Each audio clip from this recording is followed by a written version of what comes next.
नमस्कार प्रिय मित्रों, मैं ज्योतिषकार कमल आप सबका हार्दिक अभिनंदन करता हूं आपके अपने इस प्यारे यूट्यूब चैनल एस्ट्रो कमल में। दोस्तों, अब मैं आपको एक ऐसी साधना से रूबरू करवाना चाहता हूं जिसमें ना तो आपको गुरु की आवश्यकता है, ना आपको नहाने की आवश्यकता। आप गंदे हो एकदम भयंकर गंदे, 15 दिन से स्नान नहीं किया तो भी चलेगा। और आप यदि मदिरा का पान करते हो, कहीं अनिरुद्धाचार्य जी के पास आते हैं, महाराज हम मेरे पति शराब पीते हैं, कैसे छोड़ेंगे? शराब पीने से कुछ नहीं होता है। शराब पीना कोई बड़ा भारी प्राकृतिक पाप नहीं है। शराब पीने से इतना ही होता है कि आपकी कोशिकाएं मरती है, वो दिमाग तक संदेश नहीं पहुंचा सकती। दिमाग में जो पहले से भरा हुआ होता है वही रिपीट होता रहता है, तो कोशिकाएं संदेश पहुंचा नहीं सकती, बस कोशिकाएं मरती जाती, फेफड़े खराब होते जाते।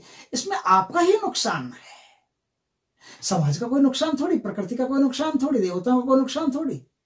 आप शराब पियो, आप कुछ भी करो, कुछ भी मत करो। संन्यास को इससे कोई लेना देना नहीं कि आप कैसे रहते हो। संन्यास को इससे लेना देना है कि आप संन्यास में कितने डूबते हो। आप संन्यास में डूबते चले जाओगे तो शराब तो अपने आप छूट जाएगी बेचारी। शराब में इतना कहां दम है कि आपको पकड़ ले। आपने शराब को पकड़ा हो, आपने सिगरेट को पकड़ा हो तो एक अलग बात है। आप नहाओ नहीं, कोई फर्क नहीं पड़ता। तुम्हारे नहाने से क्या होता है? कुछ नहीं होता। मेंढक रोज नहाता है, कभी वैकुंठ जाता तो नहीं। तुम्हारे नहाने से कोई फर्क नहीं पड़ता, तुम्हारे खाने पीने से कोई फर्क नहीं पड़ता, तुम्हारे रहन सहन से कोई फर्क नहीं पड़ता। फर्क पड़ता है कि अंदर से तुम परमात्मा की तरफ कितना गहराई से उतरते हो। जितना गहराई से तुम परमात्मा की तरफ उतरते हो, वो छूटने वाली चीजें तो अपने आप छूट जाती है। जिनके सर पे बहुत ज्यादा भार होगा और वो पहाड़ की ऊंचाई पर चढ़ना चाहेंगे तो भार तो अपने आप गिरता चला जाएगा।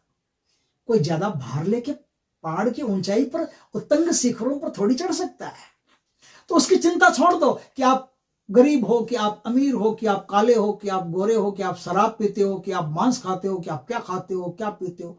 उन सब चीजों को छोड़ो। लंबी लंबी जटाएं बढ़ा ली हो, ना बढ़ा ली हो, तुम्हारी जटाओं का वहां कुछ नहीं बनने वाला। तुम नंगे रहते हो या फुल कपड़े पहन करके रहते हो या पीले पाले लाल लाल पंडितों वाले ड्रेस पे, उससे कोई फर्क नहीं पड़ता। कहीं कोई रत्ती भर भी जुम्बिश नहीं होने वाली।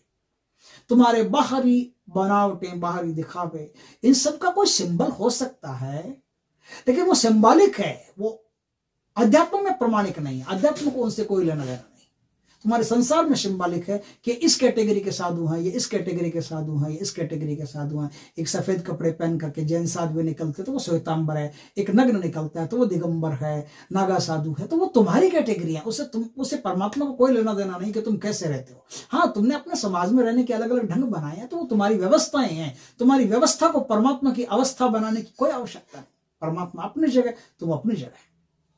तो आज मैं 3 मंत्र ऐसे बताऊंगा कि आप सो रहे हो, कि आप जाग रहे हो, कि ब्रह्म मुहूर्त में उठे हो कि नहीं उठे हो, कि क्या कर रहे हो, क्या नहीं कर रहे हो, कितने गंदे हो, कितने अच्छे हो, उससे कोई मतलब नहीं। सीधा बिना गुरु के भी आप इन मंत्रों के द्वारा हजारों शक्तियों का अनुभव कर सकते हो, बैठे बिठाए कर सकते हो, और बोलने की भी जरूरत नहीं, चुपचाप कर सकते हो। ऐसे शक्तिशाली 3 मंत्र मैं आपके सामने रख रहा हूं, उनमें से कोई भी आप यूज कर सकते हो। दोस्तों देखिए, आज जो मैं मंत्र बता रहा हूं, एक्चुअल में ये जो मंत्र है ना, ये आपकी अवचेतना में पहुंच जाने चाहिए। अवचेतना में कैसे पहुंचेंगे? कि आप रात्रि काल में सो रहे हो। देखिए दोस्तों, साधना का सही समय मैं आपको बताता हूं। ब्रह्म मुहूर्त सही समय नहीं है। सुबह सुबह अर्ली मॉर्निंग 3 बजे 4 बजे कोई साधना का सही समय। साधना का सही समय रात 11 बजे से लेकर के 2 बजे तक ही है। वैज्ञानिक प्रमाणिकता यह है कि रात 11 से लेकर के 2 तक ही मनुष्य का मस्तिष्क सर्वाधिक सक्रिय होता है। और जब मनुष्य का मस्तिष्क सर्वाधिक सक्रिय होता है, तभी वो शांति प्राप्त कर सकता है, या तभी वो सिद्धियां और शक्तियां प्राप्त कर सकता है। ब्रह्म मुहूर्त में अर्ध चैतन्य अवस्था में आदमी रहता है, आधा नींद में रहता है, आधा जागा हुआ रहता है। हाँ ठीक है, सुबह सुबह का टाइम है, सूर्य नया उग रहा है, ठीक है, अच्छी बात है, बढ़िया बात है। लेकिन रात्रि काल में 11 से लेकर के 2 तक का जो समय रहता है, वो साधना के लिए सर्वोत्तम समय होता है, और वो विद्यार्थियों के पढ़ने के लिए भी सर्वोत्तम समय होता है। विद्यार्थी भी अगर इस समय में पढ़े ना, तो उनको भी बहुत गहरा अनुभव होगा, अच्छी तरह से याददाश्त काम करेगी, सब कुछ काम करेगा। तो आज मैं मंत्र बताऊं, उसका विधि विधान बताता हूं, सुनो। आप बिस्तर पे पड़े पड़े ही, कोई उठने की भी जरूरत नहीं है, बिस्तर पे पड़े पड़े ही आपको इस मंत्र को तीनों में से कोई भी ले लो, मंत्र को लेकर के अपनी सांसों के साथ, आती हुई सांस के साथ, जाती हुई सांस के साथ, आती हुई सांस के साथ आएगा तो भीतर से चैतन्य को छू लेगा, और जाती हुई सांस के साथ जाएगा तो बाहर से परमात्मा को छू लेगा, तो बाहर से परमात्मा को छुएगा और भीतर से परमात्मा को छुएगा। चैतन्य में बसने वाला चैतन्य पुरुष अलख अगोचर परमात्मा को छुएगा तो भीतर से परमात्मा, बाहर से परमात्मा। जब आपकी शक्तियां, जब आपकी चेतनता परमात्मा को छूने लग गई तो अब सिद्धियां तो अपने आप ही आपके मार्ग में आएगी ही आएगी। आप चाहो तो प्राप्त करो, नहीं तो सिद्धियों से भी बड़े बुद्ध बन जाओ, या तो सिद्ध बन जाओ या बुद्ध बन जाओ। सिद्ध बनोगे तो यहीं रहना पड़ेगा, सारी सिद्धियां छोड़ करके फिर परमात्मा की दुनिया में जाना पड़ेगा, और बुद्ध बनोगे तो किसी भी सिद्धि को छुए बिना सीधा परमात्मा की दुनिया में प्रवेश कर सकते। तो 3 ऐसे मंत्र, उन मंत्रों का आपको सांसों के साथ की आती हुई सांस, उसके साथ मंत्र भी आपके अंदर आ रहा। रटना नहीं है, जपना नहीं है, कुछ नहीं करना, सिर्फ ये महसूस करना है कि ये मंत्र आपके भीतर आ रहा है और ये मंत्र आपके बाहर जा रहा है। ये मंत्र भीतर आ रहा है, मंत्र बाहर जा रहा है, मंत्र भीतर आ रहा है, मंत्र बाहर जा रहा है। ऐसा आपको सिर्फ महसूस करना है, उस मंत्र का अपने आप चैंटिंग चलते रहना है। कुछ दिनों में आपको ऐसा महसूस होगा कि जैसे आपके शरीर में सांसें नहीं आ रही है, वो मंत्र आ रहा है। आपके शरीर में सांसों का कोई काम ही नहीं, सांसों पर सवार होकर के, जैसे घोड़े पर सवार होकर कोई सवार आता है, उसी तरह से सांसों पर सवार होकर के मंत्र दंदनाता हुआ आपके भीतर आ रहा है और छमछमाता हुआ बाहर चला जा रहा है, और बाहर और भीतर आपका एक ही हो गया है। अब न बाहर बचा न भीतर बचा, और आप संपूर्ण कायनात में एक ही हो गए।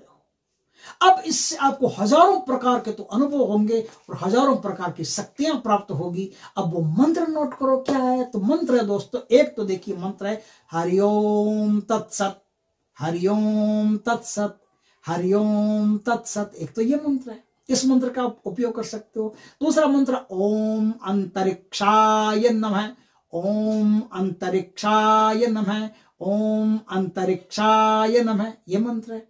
तीसरा मंत्र है, तीसरे मंत्र का 2 टुकड़ा है, बता देता हूं।